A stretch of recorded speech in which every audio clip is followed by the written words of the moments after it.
साहिब जियो।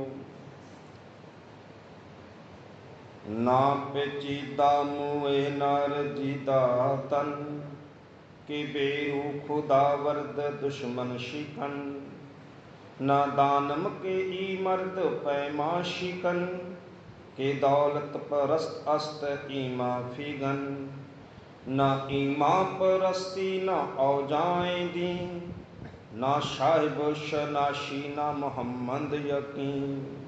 हरा कश के ईमा परस्ती कोनंद, ना पैमा खुदश पेशो परस्ती कोनंद। ई मर्द राजरा इतबार नेस्त, ते चश्मे कुरान अस्त यशदाय केश्त। तू कश्म कोरा सद कुनंद इख्तियार, मरा कतरा ना अयद अजो एतबार। सो ये 49 तक आपने पाठ सरवण किया जी। जो 44 नंबर है गुरमुखो शेयर, ना पचीदा मुए ना रजीदा तन। ध्यान दो, इस चिट्ठी नूं गुरु कलगीधर पातशाह जित दी चिट्ठी लिखते हैं, भाव कि साडी जित हुई है। और इस चिट्ठी नूं पढ़ के जिहड़ी औरंगजेब चिट्ठी अपनी धी नूं लिखदा जहिबुल निसानी, वो चिट्ठी लिखदा शिकस्तनामा, हार दी चिट्ठी। शिकस्त मीनस हुंदा हार। इहदा भाव कि जिथे गुरु कलगीधर पातशाह इस नूं जित मनते ने, उत्थे औरंगजेब बादशाह अपनी हार स्वीकार कर रहा है। शिकस्तनामा लिखण का अर्थ यह है भी हार स्वीकार करदा भी मैं हार गया। हुण बाहरी तौर पर देखिए तो असीं कह सकते हैं भी जित किदां होई, सब कुछ तो खत्म हो गया सी। पर जित जिहड़ी हुंदी है ना, वो नुकसान पर नहीं खड़ी होंगी। जित हमेशा खड़ी होंगी है मकसद के उपर, भी मकसद पूरा होया या नहीं होया। कई बार चलो असी तो सिख हाँ, कई बार कोई बंदा ये कह सकता भी तुसी किदां मन, जी चमकौर की जंग हुई तुसी उहनूं जित्तिया किवें मनदे हो। क्योंकि कई इतिहासकार लिखते हैं भी बराबरी के उत्ते खत्म हुई, बराबरी ते खत्म नहीं हुई, जित हुई सिखां। क्यों जित हुई? क्योंकि औरंगजेब का मकसद सी जिहड़ा, जिस मकसद के नाल वो कर रहा है, वो मकसद पूरा हो ही नहीं सकिया। जदों सैद खान जरनैल सी एक बादशाह का, सैद खान, एक जदों भंगाणी का युद्ध हुंदा है ना, एक मुसलमान फकीर सी पीर बुद्धू शाह, ਉਹਦੇ दो पुत ते दो साले सी ਜਿਹੜੇ ਉਹ शहीद होए सी ਭੰਗਾਣੀ ਦੇ युद्ध ਦੇ ਵਿੱਚ सिख फौजां ਦੇ वजों लड़ते हुए। और ਜਿਹੜਾ पीर बुद्धू शाह ਦਾ प्यार सी पातशाह ਨਾਲ बहुत, ਉਹਦੀ घरवाली ਦਾ नाम सी बीबी नसीरा, ਤੇ बीबी नसीरा ਦਾ ਭਰਾ ਸੀ ਜਿਹੜਾ ਉਹ ਸੀ सैद खान। ये औरंगजेब बादशाह का जरनैल सी, ते उन्हें बीड़ा चुक्या सी सैद खान ने। कई बार ना असी एक शब्द वरत जाने आ, बाबा दीप सिंह ने दुश्मनों नूं खत्म करन दा बीड़ा चुक्या। ये गलत शब्द है बहुत, बीड़ा चुक्या इदां नहीं, ये कदे नहीं सिख दे नहीं शब्द नहीं वरतना बीड़ा चुक्या। क्योंकि जिहड़ा बीड़ा हुंदा है ना, जदों एक बादशाह ऐलान करदा भी कोई आ इंसान काम कर सकता है, तो कोई सूरमा कहते भी हाँ बादशाह मैं कर सकता, थोड़ा समझो बीड़ा चुक्या की हुंदा भी मैं कर सकता। फिर बादशाह ना जी अपने कोले उहदे कोले एक बॉक्स, छोटा जिहा बॉक्स जिहदे विच पान वगैरह खांदे हुंदे ने बादशाह, उहदे विच उहनूं कहंदे ने भी आ लै हुण तूं आ चुक। वो जिहड़ा पान वगैरह नशे वगैरह जिहड़ी उन्हां दी बॉक्स, थोड़ा जिहा बॉक्स हुंदा हैगा, ਉਹਦੇ ਵਿੱਚੋਂ ਫਿਰ ਉਹ ਚੁੱਕ ਕੇ ਇੰਜ ਕਰਕੇ ਤੇ ਉਹ ਖਾ ਲੈਂਦਾ ਵੀ ਮੈਂ ਇਹ ਸ਼ਰਤ ਪ੍ਰਵਾਨ ਕਰਦਾ ਹਾਂ। ਉਹਨੂੰ ਕਹਿੰਦੇ ਨੇ ਬੀੜਾ ਚੁੱਕਣਾ। ਉਹਨੂੰ ਕੀ ਕਿਹਾ ਜਾਂਦਾ? ਬੀੜਾ। ਉਹ ਬੀੜਾ ਹੁੰਦਾ ਬਾਦਸ਼ਾਹ ਦੇ ਕੋਲ, ਕੁਝ ਨਸ਼ਾ ਕੁਝ ਪਾਣ ਵਗੈਰਾ ਪਾਇਆ ਹੁੰਦਾ ਉਹਦੇ ਵਿੱਚ, ਤੇ ਉਹ ਕਹਿੰਦਾ ਵੀ ਲੈ ਹੁਣ ਜੇ ਲੈ ਘਰ ਚੁੱਕ ਤੂੰ ਇਸ ਨੂੰ। ਪਰ ਉਹ ਚੱਕ ਕੇ ਉਹ ਮੂੰਹ 'ਚ ਪਾ ਲੈਂਦਾ, ਇਸ ਕਰਕੇ ਉਹਨੂੰ ਕਹਿੰਦੇ ਬੀੜਾ ਚੁੱਕਣਾ। ਵੀ ਭਾਈ ਹੁਣ ਇਹਨੇ ਬੀੜਾ ਚੁੱਕ ਲਿਆ, ਹੁਣ ਇਹ ਪੂਰਾ ਹੀ ਕਰਕੇ ਆਇਆ ਕੰਮ। ਉਹ ਨਸ਼ੇ ਵਾਲੇ ਬਾਦਸ਼ਾਹ ਦੇ ਬਾਕਸ ਨੂੰ ਕਿਹਾ ਜਾਂਦਾ ਬੀੜਾ, ਇਸ ਕਰਕੇ ਸ਼ਬਦ ਨਹੀਂ ਵਰਤਣਾ। ਚਲੋ ਖੈਰ, ਉਹ ਜਿਹੜਾ ਸੈਯਦ ਬੈਗ ਸੀ ਨਾ, ਉਹਨੇ ਬੀੜਾ ਚੁੱਕਿਆ ਸੀ ਗੁਰਮੁਖੋ ਸੈਦ ਖਾਨ ਨੇ। ਕਹਿੰਦਾ ਸੀ ਜਾਂ ਤੇ ਮੈਂ ਮਰ ਜਾਵਾਂਗਾ ਜਾਂ ਗੁਰੂ ਕਲਗੀਧਰ ਪਾਤਸ਼ਾਹ ਦਾ ਸਿਰ ਲੈ ਕੇ ਆਵਾਂਗਾ ਬਾਦਸ਼ਾਹ ਤੇਰੇ ਕੋਲ। ਤੇ ਬਾਦਸ਼ਾਹ ਨੇ ਉਹਨੂੰ ਆਪਣੀ ਜਿਹੜੀ ਤਲਵਾਰ ਸੀ ਨਾ, ਤਲਵਾਰ ਭੇਟ ਕੀਤੀ ਸੀ। ਉਹ ਉੱਥੋਂ ਚੱਲਦਾ, ਅਨੰਦਪੁਰ ਸਾਹਿਬ ਪਹੁੰਚਦਾ। ਉਹ ਲੰਮੀ ਕਹਾਣੀ ਹੈ। ਸਤਿਗੁਰੂ ਪਾਤਸ਼ਾਹ ਉਹਦੇ ਫਿਰ ਪੈਰ 'ਤੇ ਤੀਰ ਮਾਰਦੇ ਨੇ। ਪਹਿਲਾਂ ਪਾਵੇ ਦੇ, ਜਿਹੜਾ ਮੰਜੇ ਦਾ ਪਾਵਾ ਹੁੰਦਾ ਪਲੰਗ, ਉਹਦੇ 'ਚ ਤੀਰ ਮਾਰਦੇ ਨੇ। ਉਹ ਕਹਿੰਦਾ ਕਰਾਮਾਤ। ਦੂਜਾ ਤੀਰ ਫਿਰ ਵੱਜਦਾ ਪੈਰਾਂ ਵਿੱਚ ਆ ਕੇ। ਚਿੱਠੀ ਲਿਖੀ ਹੁੰਦੀ ਹੈ, ਸੈਦ ਖਾਨ ਇਹ ਕੋਈ ਕਰਾਮਾਤ ਨਹੀਂ, ਸਾਡਾ ਅਭਿਆਸ ਹੈ, ਇਹ ਸਾਡਾ ਅਭਿਆਸ ਹੈ। ਤੇ ਚੇਤਾ ਰੱਖੀ, ਜੇ ਅਸੀਂ ਤੇਰੇ ਪਾ ਵਿੱਚ ਤੀਰ ਮਾਰ ਸਕਦੇ ਹਾਂ, ਜੇ ਅਸੀਂ ਤੇਰੇ ਪੈਰ 'ਚ ਤੀਰ ਮਾਰ ਸਕਦੇ ਹਾਂ, ਤੇਰੀ ਗਰਦਨ ਵਿੱਚ ਵੀ ਮਾਰ ਸਕਦੇ ਸੀ।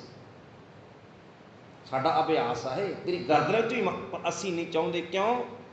ਕਿਉਂਕਿ ਭੈਣ ਨਸੀਰਾਂ ਦੇ ਕੋਲੇ ਉਹ ਠਹਿਰਿਆ ਰਾਤ ਨੂੰ। ਉਹ ਗੁਰੂ ਕਲਗੀਧਰ ਪਾਤਸ਼ਾਹ ਕੋਲ ਪਹਿਲਾਂ ਹੀ ਪਹੁੰਚ ਜਾਂਦੀ ਹੈ ਵੀ ਸਤਿਗੁਰੂ ਪਾਤਸ਼ਾਹ ਹੰਕਾਰੀ ਹੋ ਗਿਆ, ਪਰ ਮੇਰਾ ਭਰਾ ਹੈ, ਤੁਸੀਂ ਮਾਰਿਓ ਨਾ।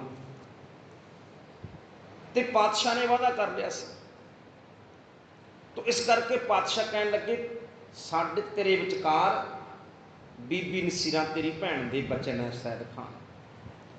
ਫਿਰ ਉਹ ਕਹਿੰਦਾ ਪਾਤਸ਼ਾਹ ਸਾਹਮਣੇ ਆ ਕੇ ਦਰਸ਼ਨ ਦਿਓ। ਸਾਹਮਣੇ ਦਰਸ਼ਨ ਦਿੰਦਾ ਹੈ ਨਾ ਪਾਤਸ਼ਾਹ ਆ ਕੇ, ਉਹਨੂੰ ਸਤਿਗੁਰਾਂ ਦੇ ਤੇਜ ਜਲਾਲਮਈ ਚਿਹਰੇ ਵੱਲ ਦੇਖੇ ਨਹੀਂ ਜਾਂਦਾ, ਸਿਰ ਨੀਵੇਂ ਰਹਿ ਜਾਂਦਾ ਉਹਦਾ।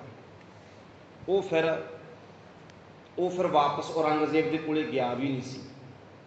ਉਹ ਫਿਰ ਇੱਥੋਂ ਹੀ ਮੱਕੇ ਦੇ ਹੱਜ ਨੂੰ ਚਲਾ ਗਿਆ ਸੀ, ਕਿਉਂਕਿ ਉਹਨੂੰ ਪਤਾ ਸਜ਼ਾ ਮਿਲੇਗੀ ਪਿੱਛੇ ਤਾਂ ਜਿਹੜਾ ਔਰੰਗਜ਼ੇਬ ਦਾ ਮਕਸਦ ਹੈ ਗੁਰਮੁਖੋ, ਉਹ ਹੈ ਗੁਰੂ ਨੂੰ ਝੁਕਾਉਣਾ ਤੇ ਗੁਰੂ ਨੂੰ ਪਕੜਨਾ, ਗੁਰੂ ਨੂੰ ਝੁਕਾ ਦੇਣਾ। ਕਿਉਂਕਿ ਔਰੰਗਜ਼ੇਬ ਦਾ ਸੁਪਨਾ ਹੀ ਸੀ ਇੱਕ ਕਿ ਪੂਰੇ ਹਿੰਦੁਸਤਾਨ ਦੀ ਧਰਤੀ ਤੇ ਇੱਕੋ ਹੀ ਧਰਮ ਚਾਹੀਦਾ, ਇੱਕੋ ਹੀ ਝੰਡਾ ਚਾਹੀਦਾ। ਮਕਸਦ ਕੀ ਸੀ ਉਹਦਾ?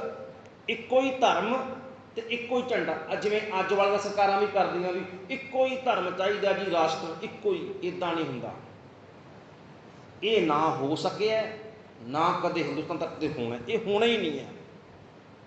ਤੋ ਖੈਰ, ਤੋ ਉਹ ਆਪਣੇ ਮਕਸਦ ਦੇ ਵਿੱਚ ਪੂਰਾ ਨਹੀਂ ਸੀ ਹੋ ਸਕਿਆ, ਇਸ ਕਰਕੇ ਆਪਣੇ ਮਕਸਦ ਵਿੱਚੋਂ ਫੇਲ ਹੋ ਗਿਆ।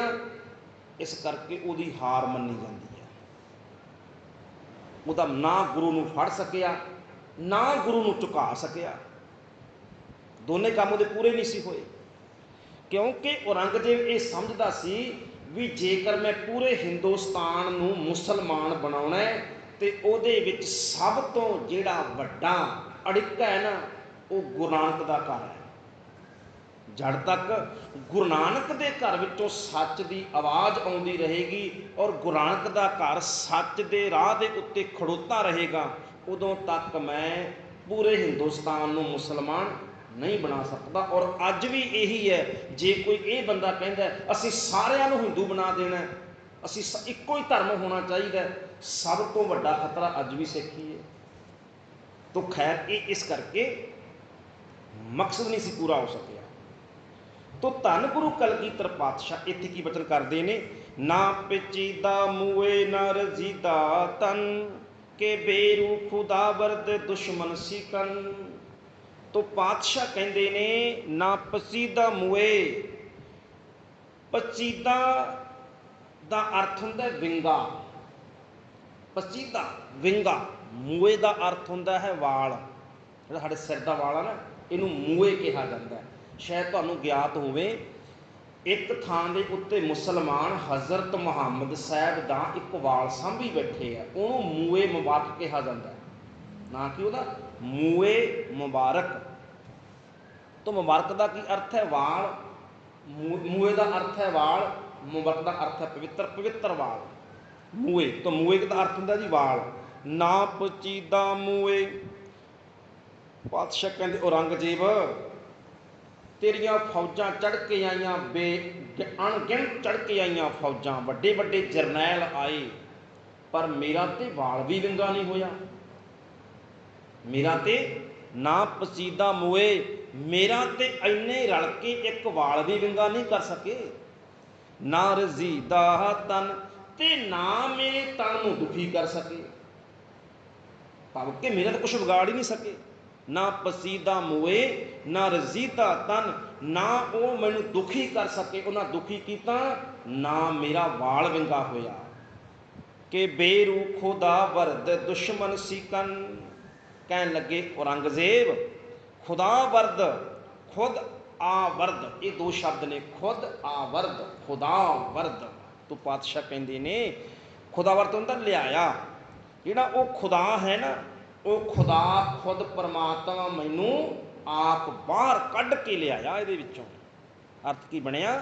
ਪਾਤਸ਼ਾਹ ਕਹਿੰਦੇ ਨੇ ਖੁਦਾ ਨੇ ਖੁਦ ਮੈਨੂੰ ਬਾਹਰ ਕੱਢਿਆ, ਨਾ ਮੇਰਾ ਵਾਲ ਵਿੰਗਾ ਹੋਇਆ, ਨਾ ਮੇਰਾ ਸਰੀਰ ਦੁਖੀ ਹੋਇਆ। ਮੈਨੂੰ ਤਾਂ ਉਸ ਪਰਮਾਤਮਾ ਨੇ ਆਪ ਦੁਸ਼ਮਣਾਂ ਦੇ ਵਿੱਚੋਂ ਬਾਹਰ ਕੱਢਿਆ ਹੈ। ਇਹੀ ਤਾਂ ਔਰੰਗਜ਼ੇਬ ਮੇਰੀ ਜਿੱਤ ਹੈ। ਅਗਲਾ ਵਚਨ, ਨਾ ਦਾਨਮ ਕੇ ਈ ਮਰਦ ਪੈਮਾ ਸ਼ਿਕਨ, ਕੇ ਦੌਲਤ ਪਰਸਤ ਅਸਤ ਈਮਾ ਫਿਗਨ। ਨਾ ਦਾਨਮ ਮੈਂ ਨਹੀਂ ਜਾਣਦਾ, ਅਰਥ ਕੀ ਬਣਿਆ? ਨਾ ਦਾਨਮ ਮੈਂ ਨਹੀਂ ਜਾਣਦਾ, ਕਿ ਈ ਮਰਦ, ਕਿ ਆ ਮਰਦ, ਅਰਥ ਕੀ ਬਣਿਆ? ਔਰੰਗਜ਼ੇਬ ਨੂੰ ਕਹਿ ਰਹੇ ਨੇ ਮੈਂ ਨਹੀਂ ਜਾਣਦਾ ਇਹ ਮਰਦ, ਭਾਵ ਕਿ ਇਹ ਔਰੰਗਜ਼ੇਬ ਪੈਮਾ ਸ਼ਿਕਨ, ਇਹ ਵਾਅਦਾ ਤੋੜਨ ਵਾਲਾ ਹੈ। ਪੈਮਾ ਸ਼ਿਕਨ ਦਾ ਕੀ ਅਰਥ ਹੈ? ਵਾਅਦਾ ਤੋੜਨ ਵਾਲਾ। ਮੈਂ ਨਹੀਂ ਜਾਣਦਾ ਮੈਂ ਕਿ ਆ ਜਿਹੜਾ ਔਰੰਗਜ਼ੇਬ ਬਾਦਸ਼ਾਹ ਹੈ, ਇਹ ਵਾਅਦਾ ਤੋੜਨ ਵਾਲਾ ਹੈ, ਬਚਨਾਂ ਦੇ ਉੱਤੇ ਪੂਰਾ ਨਹੀਂ ਉਤਰਨ ਵਾਲਾ। ਕਿ ਦੌਲਤ ਪਰਸਤ ਅਸਤ ਈਮਾ ਫਿਗਨ, ਇਹ ਦੋ ਸ਼ਬਦ ਨੇ ਗੁਰਮੁਖੋ। ਇੱਥੇ ਪਰਸਤ ਸਤ ਲਿਖਿਆ ਹੋਇਆ ਸ਼ਾਇਦ ਤੁਹਾਡੇ ਕੋਲ, ਪਰਸਤ ਅਸਤ ਦੋ ਸ਼ਬਦ ਨੇ। ਕਿ ਦੌਲਤ ਪਰਸਤ ਅਸਤ ਈਮਾ ਫਿਗਨ, ਦੌਲਤ ਪਰਸਤ ਦਾ ਅਰਥ ਹੁੰਦਾ ਦੌਲਤ ਦਾ ਪੁਜਾਰੀ। ਮੈਨੂੰ ਨਹੀਂ ਸੀ ਪਤਾ ਜਿਹੜਾ ਔਰੰਗਜ਼ੇਬ ਬਾਦਸ਼ਾਹ ਹੈ ਇਹ ਵਾਅਦਾ ਤੋੜਨ ਵਾਲਾ ਹੈ। ਮੈਨੂੰ ਨਹੀਂ ਸੀ ਪਤਾ ਔਰੰਗਜ਼ੇਬ ਤੂੰ ਦੌਲਤ ਦਾ ਪੁਜਾਰੀ ਹੈ, ਤੈਨੂੰ ਸਿਰਫ ਦੌਲਤ ਹੀ ਚਾਹੀਦੀ ਹੈ। ਈਮਾ ਫਿਗਨ, ਈਮਾਨ ਦੇ ਵੱਲੋਂ ਤੂੰ ਫਿਗਨ, ਫਿਰ ਹੁੰਦਾ ਬੇਈਮਾਨ, ਤੇ ਈਮਾਨ ਦਾ ਤੂੰ ਬੇਈਮਾਨ ਹੈ। ਤੂੰ ਈਮਾਨ, ਹੁਣ ਦੇਖੋ ਸਿੱਧਾ ਸਪਸ਼ਟ ਨੇ ਜਿਹੜੇ ਪਾਤਸ਼ਾਹ ਨੂੰ ਕਹਿ ਰਹੇ ਨੇ ਵੀ ਤੂੰ ਬੇਈਮਾਨ ਵੀ ਹੈ, ਤੇਰਾ ਈਮਾਨ ਵੀ ਕੋਈ ਨਹੀਂ ਹੈ, ਤੂੰ ਵਾਅਦੇ ਵੀ ਤੋੜਨ ਵਾਲਾ ਹੈ। ਪਰ ਔਰੰਗਜ਼ੇਬ ਮੈਨੂੰ ਤਾਂ ਇਹ ਸੀ ਤੂੰ ਕੁਰਾਨ ਦੇ ਉੱਤੇ ਭਰੋਸਾ ਕਰਦਾ। ਨਾ ਈਮਾ ਪਰਸਤੀ ਨਾ ਔਜ਼ਾਏ ਦੀਨ, ਨਾ ਸਾਹਿਬਸ਼ ਨਾਸ਼ੀ ਨਾ ਮੁਹੰਮਦ ਯਕੀਨ। ਨਾ ਈਮਾ ਪਰਸਤੀ, ਨਾ ਤੇਰੇ ਕੋਲੇ ਈਮਾਨ ਹੈ, ਨਾ ਤੂੰ ਈਮਾਨ ਪੱਖੋਂ ਪ੍ਰਸਤ ਹੈ, ਭਾਵ ਕਿ ਤੇਰੇ ਕੋਲੇ ਕੋਈ ਧਰਮ ਨਹੀਂ ਹੈ। ਈਮਾਨ ਦਾ ਅਰਥ ਧਰਮ, ਤੂੰ ਤੇਰੇ ਕੋਲੇ ਕੋਈ ਧਰਮ ਨਹੀਂ ਹੈ। ਨਾ ਔਜ਼ਾਏ ਦੀਨ, ਨਾ ਤੇਰੇ ਕੋਲੇ ਔਜ਼ਾਏ ਦਾ ਅਰਥ ਹੁੰਦਾ ਸ਼ਰਅ, ਧਾਰਮਿਕ ਰਿਵਾਜ, ਨਾ ਤੇਰੇ ਕੋਲੇ ਕੋਈ ਧਰਮ ਦੀ ਸੂਝ ਹੈ, ਨਾ ਤੇਰੇ ਕੋਲੇ ਕੋਈ ਸ਼ਰਅ ਹੈ, ਸ਼ਰਅ ਦੀ ਸੂਝ ਵੀ ਨਹੀਂ ਹੈ ਤੇਰੇ ਕੋਲੇ। ਨਾ ਸਾਹਿਬੇ ਸ਼ਨਾਸ਼ੀ, ਸਾਹਿਬ ਦਾ ਅਰਥ ਹੈ ਪਰਮਾਤਮਾ, ਰੱਬ, ਸ਼ਨਾਸ਼ੀ ਦਾ ਅਰਥ ਹੈ ਪਛਾਣ। ਨਾ ਤੇਰੇ ਕੋਲੇ ਰੱਬ ਦੀ ਕੋਈ ਰੱਬੀ ਪਛਾਣ ਹੈ, ਨਾ ਮੁਹੰਮਦ ਯਕੀਨ, ਤੇ ਜਿਹਨੂੰ ਤੂੰ ਆਪਣਾ ਇਸ਼ਟ ਪੈਗੰਬਰ ਮੰਨਦਾ ਹਜ਼ਰਤ ਮੁਹੰਮਦ ਸਾਹਿਬ, ਨਾ ਤੈਨੂੰ ਹਜ਼ਰਤ ਮੁਹੰਮਦ ਸਾਹਿਬ ਦੇ ਉੱਪਰ ਭਰੋਸਾ ਹੈ, ਭਾਵ ਕਿ ਤੂੰ ਕੇਵਲ ਨਾਮ ਦਾ ਧਰਮੀ ਹੈ। ਇਹਦਾ ਅਰਥ ਕੀ ਬਣਦਾ? ਨਾ ਤੇਰੇ ਕੋਲੇ ਈਮਾਨ ਹੈ, ਨਾ ਤੇਰੇ ਕੋਲੇ ਸ਼ਰਅ ਦਾ ਕੋਈ ਕਾਨੂੰਨ ਹੈ, ना तेरे कोले परमात्मा की पछाण है, ना तेरे कोले मुहम्मद साहब का भरोसा है। तू सब कुछ गवा चुके हैं, ईमान भी गवा लिया, यकीन भी गवा लिया, अपनी पछाण भी गवा ली है, तो हजरत मुहम्मद साहब का भरोसा भी तू गवा चुकिया है।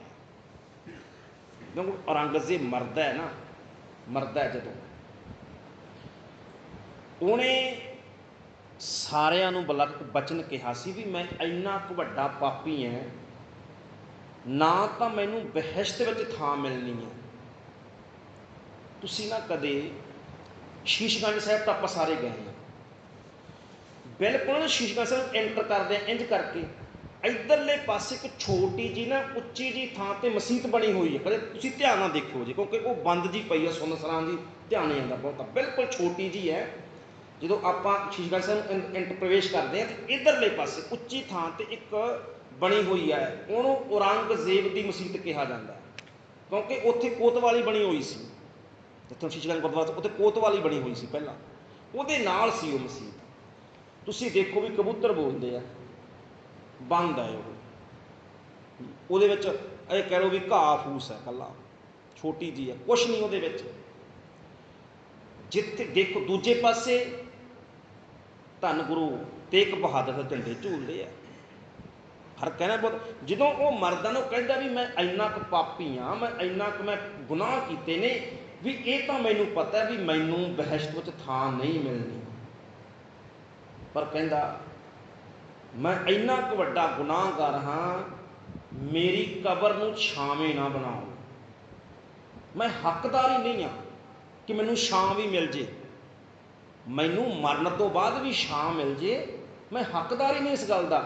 मेरी कबर कच्ची बनाओ तो धुप्प विच बनाओ। और औरंगाबाद दे विच, औरंगाबाद दे विच कहन लगे उत्थे औरंगजेब की कबर बनी हुई है, तो कच्ची है, गुरमुख धुप्प विच बनी हुई है। भाव कि तुसीं देखो वड्डे वड्डे बादशाहां दे मकबरे बने हुंदे ने, पर औरंगजेब जी ने सब तो लंबा समा राज किया हिंदुस्तान के उत्ते, मुगलों के विचों, मुगलों विचों सब तो लंबा समा राज औरंगजेब ने किया। और जदों ये पातशाह इहनूं लिख रहे ने, उदों तो वह 90-92 साल का हो भी चुकिया, लंबा समा राज किया उन्हें। पर तुसीं देखो अज भी जदों भी कोई फिर जिहड़े यात्री जाते हैं उत्थे घूमण फिरन दे लई, उत्थे एक को बिठाया होया उन्हां दा बंदा, वो उन्हां कोलों भीख मंगदा है। वो भीख मंग के फिर औरंगजेब की कबर के उत्ते दीवा बालिया जाता है, दीवा। और जिहड़ा बहादुर शाह जफर दूजा सी, बहादुर शाह दूजे की पड़पोत नौ अज भी कलकत्ते रहिंदी है। बहादुर शाह दूजा सी ना, बहादुर शाह दूजे की पड़पोत नौ अज भी कलकत्ते रहिंदी है, और चाह की रेहड़ी लाउंदी है, चाह की रेहड़ी लाउंदी है। और वो मैनूं लगदा 2007-8 में दरबार साहब आई भी सी, उन्होंने किसी ने कहा भी थोड़ा राज हुंदा सी हिंदुस्तान के उत्ते, पर तुसीं गरक गए हो। क्यों? क्योंकि पाप तुहाडे बहुत वड्डे सी। फिर वो माफ़ी भी मंग के गई, दरबार साहब आई, वह मैं नाम भुल गया होना, बेगम ना तो बेगम ही लगता वह। वो हजे भी कलकत्ते दे विच सड़क के किनारे चाह वेचदी है। कौन? जिन्हां दा राज कदे पूरे हिंदुस्तान की धरती पर चलता सी, अज रेहड़ी ला के गुजारा करती है। तो ये हुंदा है गुरमुखो। इस तरह के नाल पातशाह कहते हैं तू गवा चुके हैं सब कुछ, ना ईमा परस्ती ना औजाए दी ना शहबे शनाशी ना मुहम्मद यकीन। अगला बचन, हरा कश के ईमा परस्त को नंद, ना पैमा खुदश पेशो परस्ती को नद। पातशाह कहते ने हरा कश, जे कोई, हरा कश का की अर्थ है? जे कोई,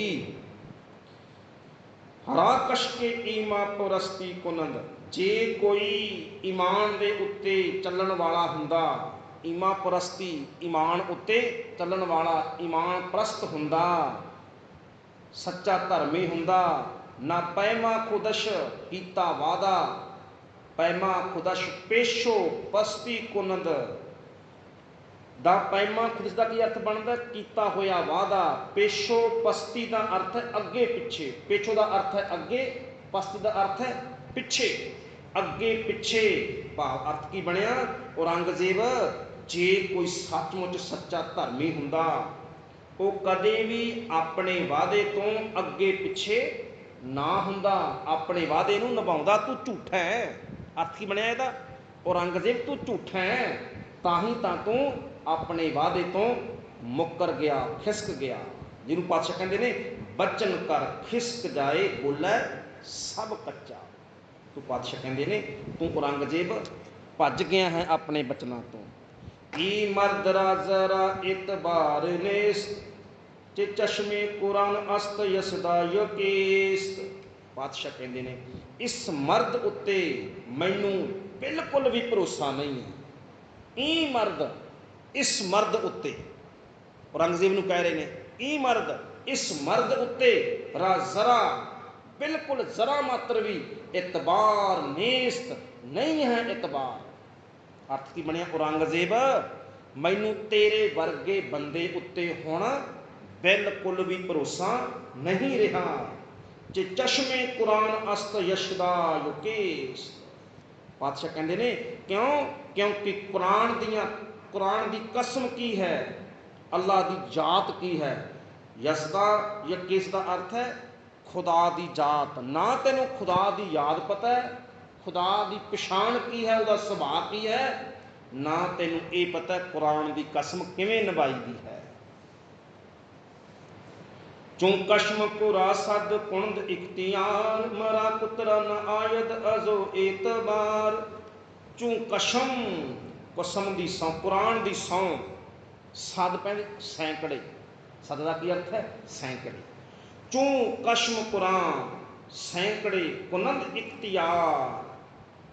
ਪਾਤਸ਼ਾਹ ਕਹਿੰਦੇ ਨੇ ਜੇ ਕੋਈ ਹੁਣ ਮੇਰੇ ਕੋਲੇ ਔਰੰਗਜ਼ੇਬ ਕੁਰਾਨ ਦੀਆਂ 100 ਕਸਮਾਂ ਵੀ ਖਾਵੇ, ਹੁਣ ਜੇ ਕੋਈ ਮੇਰੇ ਕੋਲੇ ਆਵੇ ਤੇ ਕੁਰਾਨ ਦੀਆਂ 100 ਕਸਮਾਂ ਵੀ ਖਾਵੇ, ਮਰਾ ਪੁੱਤਰਾ ਨਹੀਂ ਆਇਦ ਅਜ਼ੋ ਇਤਬਾਰ, ਮੈਨੂੰ ਉਹਦੇ ਉੱਤੇ ਇੱਕ ਰਤਾ ਮਾਤਰ ਵੀ ਇਤਬਾਰ ਨਹੀਂ ਹੋਵੇਗਾ। ਅਰਥ ਕੀ ਬਣਿਆ? ਕਿ ਔਰੰਗਜ਼ੇਬ ਸੱਚ। ਇੱਕ ਵਚਨ ਹੋਰ ਸਮਝੋ, ਜਦੋਂ ਨਾ ਅਸੀਂ ਗੁਰੂ ਕਲਗੀਧਰ ਪਾਤਸ਼ਾਹ ਦੇ ਹਜ਼ੂਰ ਸਾਹਿਬ ਦੀ ਧਰਤੀ 'ਤੇ ਕੀਤੇ 52 ਬਚਨ ਪੜ੍ਹਦੇ ਹਾਂ, ਕਿ ਤੁਸੀਂ ਧਿਆਨ ਦਿਓ 52 ਬਚਨ ਗੁਰੂ ਕਲਗੀਧਰ ਪਾਤਸ਼ਾਹ ਦੇ ਹਜ਼ੂਰ ਸਾਹਿਬ ਧਰਤੀ 'ਤੇ ਕੀਤੇ ਹੋਏ 52 ਬਚਨ। ਉਹਨਾਂ 52 ਬਚਨਾਂ ਵਿੱਚੋਂ 26ਵਾਂ ਹੈ, 26ਵਾਂ ਜਿਹੜਾ ਬਚਨ ਆ ਨਾ, ਉਹ ਹੈ ਸਹੁੰ ਖਾਣ ਵਾਲੇ ਉੱਤੇ ਇਤਬਾਰ ਨਹੀਂ ਕਰਨਾ। ਇਹ ਕਲਗੀਧਰ ਪਾਤਸ਼ਾਹ ਦਾ ਬਚਨ ਹੈ। ਕਈ ਥਾਵਾਂ ਉੱਤੇ ਉਹ 26ਵਾਂ, ਕਈ ਥਾਵਾਂ ਉੱਤੇ 30ਵਾਂ। ਧਿਆਨ ਦਿਓ ਜੀ, ਪਰ ਬਹੁਤਾਂਤ 26ਵਾਂ ਹੁਕਮ ਹੈ ਉਹ, ਕਿ ਸਹੁੰ ਖਾਣ ਵਾਲੇ ਉੱਤੇ ਇਤਬਾਰ ਨਹੀਂ ਕਰਨਾ। ਇਹ ਬਚਨ ਕਿੱਥੋਂ ਨਿਕਲਿਆ? ਔਰੰਗਜ਼ੇਬ ਦੇ ਧੋਖੇ ਵਿੱਚੋਂ। ਵੀ ਠੀਕ ਹੈ, ਧਰਮ ਦੀ ਸਹੁੰ ਸਭ ਤੋਂ ਵੱਡੀ ਸਹੁੰ ਮੰਨੀ ਜਾਂਦੀ ਹੁੰਦੀ ਹੈ। ਧਰਮ ਦੀ ਸਹੁੰ ਸਭ ਤੋਂ ਵੱਡੀ, ਕਦੇ ਖਾਂਦਾ ਹੀ ਨਹੀਂ ਬੰਦਾ। ਤੋ ਪਾਤਸ਼ਾਹ ਕਹਿੰਦੇ ਨੇ ਔਰੰਗਜ਼ੇਬ ਹੁਣ ਤੂੰ ਸਹੁੰ ਖਾ ਕੇ ਤੇ ਸਹੁੰ ਨੂੰ ਤੋੜਿਆ, ਇਤਬਾਰ ਤੋੜ ਦਿੱਤਾ ਤੂੰ ਮੇਰਾ। ਹੁਣ ਜੇ ਕੋਈ ਮੇਰੇ ਕੋਲੇ 100 ਸਹੁੰਆਂ ਖਾਵੇ ਕੁਰਾਨ ਦੀਆਂ ਆ ਕੇ, ਤੇ ਮੈਂ ਉਹਦੇ ਉੱਤੇ ਰਤਾ ਵੀ ਇਤਬਾਰ ਨਹੀਂ ਕਰਨਾ, ਕਿਉਂਕਿ ਤੂੰ ਇਤਬਾਰ ਤੋੜ ਦਿੱਤਾ ਹੈ। ਤੂੰ ਤੋੜ ਦਿੱਤਾ ਭਾਵ ਕਿ ਵੀ ਤੋੜਿਆ ਤੂੰ ਹੀ ਹੈ, ਪਰ ਹੁਣ ਭਰੋਸਾ ਕੁਰਾਨ ਦੇ ਕਿਸੇ ਨੇ ਨਹੀਂ ਕਰਨਾ, ਭਾਵ ਕਿ ਭਰੋਸਾ ਖਤਮ ਕਰ ਲਿਆ ਤੂੰ। ਜਿਵੇਂ ਨਾ ਗੁਰਮੁਖੋ, ਉਹ ਇੱਕ ਨਾ ਘੋੜ ਸਵਾਰ ਸੀ, ਘੋੜ ਸਵਾਰ, ਉਹ ਘੋੜੇ 'ਤੇ ਸਵਾਰ ਹੋ ਕੇ ਜਾ ਰਿਹਾ, ਇੰਝ ਇੱਕੋ ਹੀ ਸੀ, ਤੇ ਅੱਗੇ ਕਿਸੇ ਦਿੱਤਾ ਹੱਥ, ਬੰਦਾ ਖੜਾ ਕੋਈ ਵੱਡਾ ਸਾਰਾ। ਹੁਣ ਕਹਿਣ ਲੱਗਾ ਭਰਾ ਕਿੱਥੇ ਜਾਣਾ, ਮੈਨੂੰ ਵੀ ਲੈ ਚੱਲ, ਗਰਮੀ ਬੜੀ ਹੈ, ਪਿਆਸ ਲੱਗੀ ਹੋਈ ਹੈ, ਮੈਨੂੰ ਵੀ ਲੈ ਚੱਲ ਘੋੜੇ 'ਤੇ ਬਿਠਾ ਕੇ। ਉਹਨੇ ਤਰਸ ਆ ਗਿਆ ਜੀ, ਤੇ ਤਰਸ ਆਇਆ, ਕਹਿੰਦਾ ਪਿੱਛੇ ਬਹਿ ਜਾ। ਹੁਣ ਥਾਪੀ ਮਾਰੀ, ਘੋੜਾ ਪਿੱਛੇ ਬਹਿ ਗਿਆ। ਪਿੱਛੇ ਬਹਿ ਗਿਆ ਨਾ, ਪਿੱਛੇ ਹੁਣ ਬਹਿ ਗਿਆ, ਤੇ ਇੱਕਦਮ ਧੱਕਾ ਮਾਰਿਆ ਅਗਲੇ ਨੂੰ, ਧੱਕਾ ਮਾਰਿਆ, ਸਿੱਟਿਆ ਥੱਲੇ, ਤੇ ਘੋੜਾ ਲੈ ਕੇ ਭੱਜ ਪਿਆ। ਜਦੋਂ ਘੋੜਾ ਭੱਜਣ ਲੱਗਿਆ ਨਾ, ਉਹਨੇ ਆਵਾਜ਼ ਮਾਰੀ, ਕਹਿੰਦਾ ਘੋੜਾ ਲੈ ਜਾ ਪਰ ਗੱਲ ਸੁਣ ਜਾ।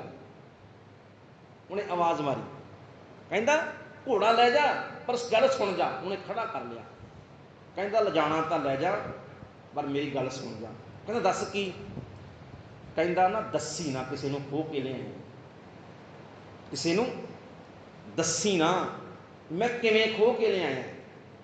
ਇਹ ਨਾ ਕਿਸੇ ਨੂੰ ਕਹੀਂ ਵੀ ਮੈਂ ਹੱਥ ਦਿੱਤਾ ਸੀ, ਕਿਸੇ ਨੇ ਮੇਰੇ ਇਤਬਾਰ ਕਰ ਲਿਆ ਸੀ ਤੇ ਮੈਂ ਘੋੜਾ ਖੋਹ ਲਿਆ। ਪੁੱਛਿਆ ਕਿਉਂ? ਕਹਿੰਦਾ ਨਹੀਂ ਤਾਂ ਲੋਕਾਂ ਨੇ ਖੜਿਆਂ ਹੋਇਆਂ ਦੀ ਸਹਾਇਤਾ ਕਰਨੀ ਬੰਦ ਕਰ ਦੇਣੀ ਹੈ। ਧੋਖਾ ਤੂੰ ਇਕੱਲੇ ਨੇ ਕੀਤਾ, ਪਰ ਤੂੰ ਦੱਸੀ ਨਾ ਕਿਸੇ ਨੂੰ ਮੈਂ ਇੰਝ ਲੈ ਕੇ ਆਇਆ ਧੋਖੇ ਨਾਲ, ਨਹੀਂ ਤਾਂ ਲੋਕਾਂ ਨੇ ਧੁੱਪ 'ਚ ਖੜਿਆਂ ਹੋਇਆਂ ਦੀ ਮਦਦ ਕਰਨੀ ਬੰਦ ਕਰ ਦੇਣੀ ਹੈ। ਔਰ ਸੱਚ ਹੈ ਗੁਰਮੁਖ, ਹੁੰਦਾ ਇਹ ਕਈ ਵਾਰ ਕੰਮ ਇੱਕੋ ਹੀ ਬੰਦਾ ਕਰਦਾ ਹੈ ਪਰ ਬਦਨਾਮੀ ਸਾਰਿਆਂ ਲਈ ਬਣ ਜਾਂਦੀ ਹੈ। ਔਰ ਦੇਖੋ ਚਲੋ ਹੁਣ ਤੱਕ ਸਿੱਖੀ ਦਾ ਪ੍ਰਚਾਰ ਹੋ ਗਿਆ, ਗੁਰੂ ਦੀ ਕਿਰਪਾ ਬੜੀ ਹੋ ਗਈ।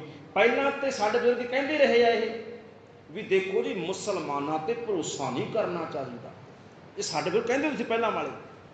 ਕਈ ਤਾਂ ਇਹ ਤਾਂ ਕਹਿੰਦੇ ਹੁੰਦੇ ਸੀ ਕਿ ਜੇ ਕੋਈ ਮੁਸਲਮਾਨ ਤੇਲ ਦੇ ਵਿੱਚ ਆਪਣੀ ਬਾਂਹ ਡਬੋ ਕੇ ਤਿਲਾਂ ਵਿੱਚ ਬਾਂਹ ਡਬੋ ਦੇਵੇ, ਜਿੰਨੇ ਤਿਲ ਲੱਗ ਜਾਣ ਇੰਨੀਆਂ ਸੌਹਾਂ ਮੁਸਲਮਾਨ ਖਾਵੇ ਤਾਂ ਵੀ ਭਰੋਸਾ ਨਹੀਂ ਕਰਨਾ। ਇਹ ਪਹਿਲਾਂ ਕਹਿੰਦੇ ਹੁੰਦੇ ਸੀ। ਕਾਰਨ ਕੀ ਸੀ? ਔਰੰਗਜ਼ੇਬ ਦਾ ਬੇਇਤਬਾਰੀ, ਇੱਥੋਂ ਨਿਕਲੀਆਂ ਸੀ ਸਾਰੀਆਂ ਗੱਲਾਂ। ਜਦੋਂ ਕਿ ਸਾਰੇ ਮੁਸਲਮਾਨ ਤਾਂ ਇੱਕੋ ਜਿਹੇ ਨਹੀਂ, ਬੜਾ ਪਿਆਰ ਕਰਨ ਵਾਲੇ ਨੇ। ਪੀਰ ਬੁੱਧੂ ਸ਼ਾਹ ਹੋਰੀ, ਗਣੀ ਖਾਨ, ਨਬੀ ਖਾਨ, ਇੱਦਾਂ ਬਹੁਤ ਸਿੱਖ ਨੇ ਜਿਹੜੇ ਪਿਆਰੇ ਸਨ ਪਾਤਸ਼ਾਹ ਨੂੰ। ਪਰ ਪਾਤਸ਼ਾਹ ਕਹਿੰਦੇ ਬੇਭਰੋਸਗੀ ਪੈਦਾ ਹੋ ਗਈ ਔਰੰਗਜ਼ੇਬ, ਤੂੰ ਹੋਰਾਂ ਦੇ ਲਈ ਵੀ ਰਸਤੇ ਬੰਦ ਕਰ ਦਿੱਤੇ ਹਨ। ਜੇ ਕੋਈ ਸੱਚਾ ਧਰਮੀ ਹੁੰਦਾ, ਹਰਾਂ ਕਸ਼ ਕਿ ਈਮਾ ਪੁਰਸਤੀ ਕੁਨੰਦ, ਜੇ ਕੋਈ ਸੱਚਾ ਧਰਮੀ ਹੁੰਦਾ, ਈਮਾਨ ਤੇ ਚੱਲਣ ਵਾਲਾ ਹੁੰਦਾ, ਨਾ ਪੈਮਾ ਖੁਦਸ਼ ਪੇਸ਼ੋ ਪ੍ਰਸਤੀ ਕੁਨੰਦ, ਉਹ ਆਪਣੇ ਵਾਅਦੇ ਤੋਂ ਆਪਣੇ ਕੀਤੇ ਬਚਨ ਤੋਂ ਕਦੇ ਵੀ ਪਿੱਛੇ ਨਾ ਹਟਦਾ। ਈ ਮਰਦਰਾ ਜ਼ਰਾ ਇਤਬਾਰ ਨੇਸ ਚੇਚਸ਼ ਕਿ ਕਸਮੇ ਕੁਰਾਨ ਅਸਤ ਯਸ਼ਦਾ ਯਕੇਸ਼।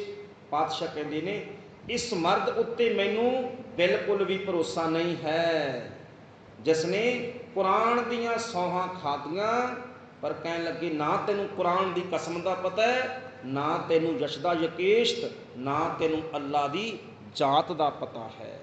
ਅਗਲਾ ਬਚਨ, ਚੂੰ ਕਸ਼ਮ ਕੁਰਾਨ ਸਦ ਕੁਨਦ ਇਖਤਿਆਰ, ਮਰਾ ਕੁਤਰਾ ਨਾ ਆਇਦ ਅਜ਼ੋ ਏਤਬਾਰ। ਚੂੰ ਕਸ਼ਮ ਕੁਰਾਨ, ਕੁਰਾਨ ਦੀਆਂ ਸੌਹਾਂ ਸਦ ਸੈਂਕੜੇ, ਕੁਨੰਦ ਇਤਬਾਰ ਖਾਵੇ ਕੋਈ, ਮਰਾ ਕਤਰਾ ਰਤਾ ਭਰ ਵੀ ਨਿਆਇਤ ਅਜ਼ੋ ਇਤਬਾਰ, ਮੈਂ ਰਤਾ ਮਾਤਰ ਵੀ ਇਤਬਾਰ ਨਹੀਂ ਕਰਾਂਗਾ। 50 ਨੰਬਰ ਜੀ। ਆਗਰਚ ਤੁਰਾ ਇਤਬਾਰੇ ਆਮਦੇ, ਕਮਰ ਬਸਤੇ ਪੇਸ਼ਵਾ ਆਮਦੇ। ਆਗਰਚਾ ਜੇਕਰ, ਆਗਰਚ ਜੇਕਰ, ਤੁਰਾ ਤੈਨੂੰ, ਇਤਬਾਰ ਆਮਦੇ ਕੁਰਾਨ ਕਸਮ ਉੱਤੇ ਯਕੀਨ ਹੁੰਦਾ। ਇਤਬਾਰ ਆਮਦੇ ਦਾ ਕੀ ਅਰਥ ਹੈ? ਜੇ ਤੈਨੂੰ ਯਕੀਨ ਹੁੰਦਾ ਕੁਰਾਨ ਦੇ ਉੱਪਰ। ਕਮਰ ਬਸਤੇ ਪੇਸ਼ਵਾ ਆਮਦੇ, ਤੇ ਕਮਰ ਬਸਤ ਦਾ ਕੀ ਅਰਥ ਹੁੰਦਾ? ਤਿਆਰ ਪਰ ਤਿਆਰ। ਜਿਹੜਾ ਕਮਰ ਬਸਤੇ, ਕਮਰ ਬਸਤ ਦਾ ਅਰਥ ਲੱਕ ਬੰਨ੍ਹ ਕੇ। ਜਿਹੜਾ ਅੱਖਰੀ ਅਰਥ ਆਪਾਂ ਕਰੀਏ ਨਾ, ਇਹਦਾ ਅਰਥ ਬਣੇਗਾ ਲੱਕ ਬੰਨ੍ਹ ਕੇ, ਭਾਵ ਕਿ ਤਿਆਰ ਪਰ ਤਿਆਰ ਹੋ ਕੇ। ਔਰੰਗਜ਼ੇਬ ਜੇ ਤੈਨੂੰ ਕੁਰਾਨ ਦੇ ਉੱਤੇ ਯਕੀਨ ਹੁੰਦਾ, ਤੂੰ ਤਿਆਰ ਪਰ ਤਿਆਰ ਹੋ ਕੇ, ਲੱਕ ਬੰਨ੍ਹ ਕੇ, ਪੇਸ਼ਵਾ ਆਮਦੇ, ਮੇਰੇ ਸਾਹਮਣੇ ਆ ਕੇ ਖੜਾ ਹੋ ਜਾਂਦਾ। ਇਹ ਕਿਉਂ ਕਹਿ ਰਹੇ ਨੇ ਸਮਝੋ, ਫਿਰ ਆਪਾਂ ਸਮਾਪਤੀ ਕਰਦੇ ਹਾਂ। ਜਿਹੜੀ ਗੁਰਮੁਖ ਕੋਲ ਲਿਖੀ ਸੀ ਨਾ ਚਿੱਠੀ ਔਰੰਗਜ਼ੇਬ ਨੇ, ਜਿਸ ਚਿੱਠੀ ਦੇ ਉੱਪਰ ਭਰੋਸਾ ਕਰਕੇ ਕਲਗੀਧਰ ਪਾਤਸ਼ਾਹ ਨੇ ਅਨੰਦਪੁਰ ਸਾਹਿਬ ਛੱਡਿਆ ਸੀ, ਇੱਕ ਕੁਰਾਨ ਸੀ। ਕੁਰਾਨ ਦੇ ਨਾਲ ਚਿੱਠੀ ਚਿਪਕੀ ਹੋਈ ਸੀ, ਫਿਕਸ ਕੀਤੀ ਹੋਈ ਸੀ, ਔਰ ਸਹੁੰ ਖਾਧੀ ਸੀ। ਉਹਦੇ 'ਚ ਲਿਖਿਆ ਸੀ ਸਤਿਗੁਰੂ ਪਾਤਸ਼ਾਹ ਨੂੰ ਔਰੰਗਜ਼ੇਬ ਨੇ ਵੀ ਧੰਨ ਗੁਰੂ ਕਲਗੀਧਰ ਪਾਤਸ਼ਾਹ ਤੁਸੀਂ ਅਨੰਦਪੁਰ ਛੱਡ ਦਿਓ। ਸਹੁੰ ਖਾਧੀ ਸੀ ਜਿਹੜੀ ਉਸਨੇ, ਤੁਹਾਡਾ ਰਸਤਾ ਨਹੀਂ ਕੋਈ ਰੋਕੇਗਾ, ਤੁਹਾਨੂੰ ਕੋਈ ਦੁੱਖ ਨਹੀਂ ਪਹੁੰਚਾਏਗਾ, ਤੇ ਤੁਸੀਂ ਕਾਂਗੜ ਦੀ ਧਰਤੀ 'ਤੇ ਆ ਜਾਓ। ਇਹ ਲਿਖਦਾ ਔਰੰਗਜ਼ੇਬ, ਤੁਸੀਂ ਕਾਂਗੜ ਦੀ ਧਰਤੀ ਤੇ ਆ ਜਾਓ ਤੇ ਕਾਂਗੜ ਦੀ ਧਰਤੀ ਉੱਤੇ ਬੈਠ ਕੇ ਆਪਾਂ ਆਮੋ ਸਾਹਮਣੇ ਬੈਠ ਕੇ ਗੱਲਬਾਤ ਕਰਾਂਗੇ। ਇਹ ਕਿਹਨੇ ਲਿਖਿਆ ਸੀ ਜੀ? ਔਰੰਗਜ਼ੇਬ ਨੇ ਚਿੱਠੀ 'ਚ ਇਹ ਲਿਖਿਆ ਸੀ। ਤੁਸੀਂ ਅਨੰਦਪੁਰ ਸਾਹਿਬ ਛੱਡ ਦਿਓ, ਤੁਹਾਨੂੰ ਕੋਈ ਦੁੱਖ ਨਹੀਂ ਹੋਵੇਗਾ, ਤੁਹਾਡਾ ਕੋਈ ਰਾਹ ਨਹੀਂ ਰੋਕੇਗਾ, ਮੈਂ ਵਾਅਦਾ ਕਰਦਾ। ਤੁਸੀਂ ਕਾਂਗੜ ਦੀ ਧਰਤੀ ਤੇ ਆ ਜਾਓ ਤੇ ਉੱਥੇ ਆਪਾਂ ਆਮੋ ਸਾਹਮਣੇ ਬੈਠ ਕੇ ਗੱਲਬਾਤ ਕਰਾਂਗੇ, ਇਹ ਲਿਖਿਆ ਸੀ। ਹੁਣ ਪਾਤਸ਼ਾਹ ਉਹੀ ਯਾਦ ਕਰਵਾ ਰਹੇ ਨੇ ਔਰੰਗਜ਼ੇਬ ਨੂੰ। ਔਰੰਗਜ਼ੇਬ, ਜੇ ਸੱਚਮੁੱਚ ਤੈਨੂੰ ਕੁਰਾਨ ਦੀਆਂ ਕਸਮਾਂ ਤੇ ਭਰੋਸਾ ਹੁੰਦਾ ਤੇ ਤੂੰ ਤਿਆਰ ਪਰ ਤਿਆਰ ਹੋ ਕੇ, ਲੱਕ ਬੰਨ੍ਹ ਕੇ ਤਿਆਰ ਪਰ ਤਿਆਰ ਹੋ ਕੇ ਮੇਰੇ ਸਾਹਮਣੇ ਖੜਾ ਹੁੰਦਾ, ਭਾਵ ਕਿ ਗੱਲਬਾਤ ਲਈ ਕਾਂਗੜ ਦੀ ਧਰਤੀ ਤੇ ਆਉਂਦਾ। ਇਸੇ ਕਰਕੇ ਹੀ ਧੰਨ ਗੁਰੂ ਕਲਗੀਧਰ ਪਾਤਸ਼ਾਹ ਕਾਂਗੜ ਦੀ ਧਰਤੀ ਤੋਂ ਹੀ ਚਿੱਠੀ ਲਿਖ ਰਹੇ ਨੇ। ਕਿਉਂ? ਕਿਉਂਕਿ ਔਰੰਗਜ਼ੇਬ ਨੇ ਵਾਅਦਾ ਕੀਤਾ ਸੀ ਆਪਾਂ ਕਾਂਗੜ ਦੀ ਧਰਤੀ ਉੱਤੇ ਹੀ ਮਿਲਾਂਗੇ। ਤੇ ਪਾਤਸ਼ਾਹ ਤੁਸੀਂ ਦੇਖੋ, ਪੁੱਤ ਵੀ ਸ਼ਹੀਦ ਕਰਵਾ ਕੇ, ਸਿੱਖ ਸ਼ਹੀਦ ਕਰਵਾ ਕੇ, ਅਨੰਤ ਸਭ ਕੁਝ ਛੱਡ ਕੇ ਸਤਿਗੁਰੂ ਪਾਤਸ਼ਾਹ ਸਭ ਕੁਝ ਵਾਰ ਕੇ ਵੀ ਕਾਂਗੜ ਧਰਤੀ ਤੇ ਪਹੁੰਚ ਗਏ, ਜਿੱਥੇ ਔਰੰਗਜ਼ੇਬ ਨੇ ਕਿਸੇ ਮਿਲਾਂਗੇ ਆਪਾਂ। ਪਾਤਸ਼ਾਹ ਉੱਥੇ ਪਹੁੰਚ ਗਏ ਪਰ ਔਰੰਗਜ਼ੇਬ ਪਹੁੰਚ ਨਹੀਂ ਸਕਿਆ। ਇਹ ਵੀ ਤਾਂ ਇੱਕ ਵਾਅਦਾ ਖਿਲਾਫੀ ਸੀ, ਬੇਇਤਬਾਰੀ ਸੀ। ਤੋ ਪਾਤਸ਼ਾਹ ਇਹੀ ਕਹਿ ਰਹੇ ਨੇ, ਕਹਿਣ ਲੱਗੇ ਤੂੰ ਸਾਹਮਣੇ ਆ ਕੇ ਖੜੋ ਜਾਂਦਾ ਜੇ ਤੈਨੂੰ ਕੁਰਾਨ ਦੀ ਸਹੁੰ ਦੇ ਉੱਤੇ ਭਰੋਸਾ ਹੁੰਦਾ। ਸੋ 50 ਨੰਬਰ ਤੱਕ ਵਿਚਾਰ ਹੋਈ ਹੈ ਜੀ। ਅਗਲੀ ਵਿਚਾਰ ਆਪਾਂ ਇੱਥੋਂ ਹੀ ਕੱਲ੍ਹ ਨੂੰ ਅੱਗੇ ਲੈ ਕੇ ਚੱਲਾਂਗੇ। ਸਤਿਗੁਰੂ ਪਾਤਸ਼ਾਹ ਕਿਰਪਾ ਕਰਨ, ਭੁੱਲਾਂ ਚੁੱਕਾਂ ਦੀ ਖਿਮਾ। ਫਤਿਹ ਬੁਲਾਓ ਆਖੋ ਜੀ ਵਾਹਿਗੁਰੂ ਜੀ ਕਾ ਖਾਲਸਾ, ਵਾਹਿਗੁਰੂ ਜੀ ਕੀ ਫਤਿਹ। ਵਾਹਿਗੁਰੂ ਸਾਹਿਬ ਜੀ।